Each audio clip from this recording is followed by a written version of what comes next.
Kakamega Boys walilazimika kusubiri kwa takriban miaka 8 ili kurejea katika michuano ya kitaifa. Lakini baada ya kurudi kwenye meza ya mikakati na kutafuta formula ya ushindi, sasa Green Commandos wako hatua moja tu kutoka kunyanyua taji. Kesho wataikabili St. Mary's Yala katika fainali ya soka ya vulana, huku vita vya kusaka ubingwa wa kitaifa vikifikia kilele. Baada ya timu 8 za wavulana na wasichana kuingia uwanjani kuwania ubingwa, sasa zimebaki timu 2 kwa kila upande, na bingwa mmoja pekee ndiye atakayeibuka na tiketi ya kuipeperusha bendera ya Kenya katika mashindano ya kimataifa. Leo viwanja viliwaka moto katika mechi za nusu fainali. Katika soka wasichana, Nyakach Girls waliendeleza makali yao kwa kuichapa Raila Educational Center mabao 4-0 na kukata tiketi ya fainali.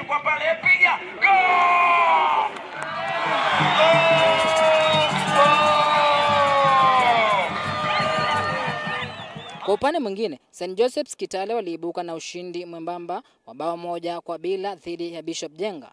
Sasa Nyakach watachuana na Joga katika fainali, huku Raila Educational Center wakichuana na Bishop Jenga ili kuwania nafasi ya 3 na 4. Katika soka vulana, mashabiki walifurika viwanjani kuzipa timu zao morali katika vita vya kusaka tiketi ya fainali. St. Mary's Yala waliwazamisha Takaba mabao 2-0 na kujihakikishia nafasi katika pambano la mwisho. Lakini mechi ya Kakamega Boys dhidi ya Menengai ndiyo iliyobeba pressure kubwa zaidi.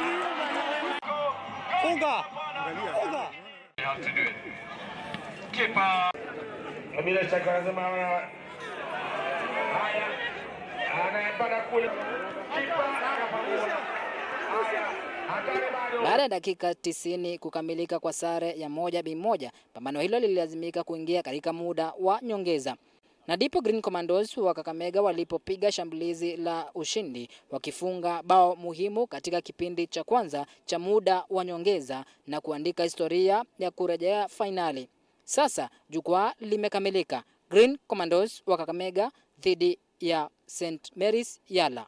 Mtazamaji, sasa ni rasmi kwamba nusu fainali zimeweza kukamilika leo, na hivi basi timu 2 za wasichana na timu 2 za wavulana zimejikatia tiketi ya kupambania ubingwa pale kesho. Tuone hali itakuwa namna gani. Upande wa wasichana, Nyakach watakuwa na menyana na Joga, huku upande mwingine wa Kakamega ama ukipenda the Green Commandos watakuwa wanamenyana na St. Mary's Yala.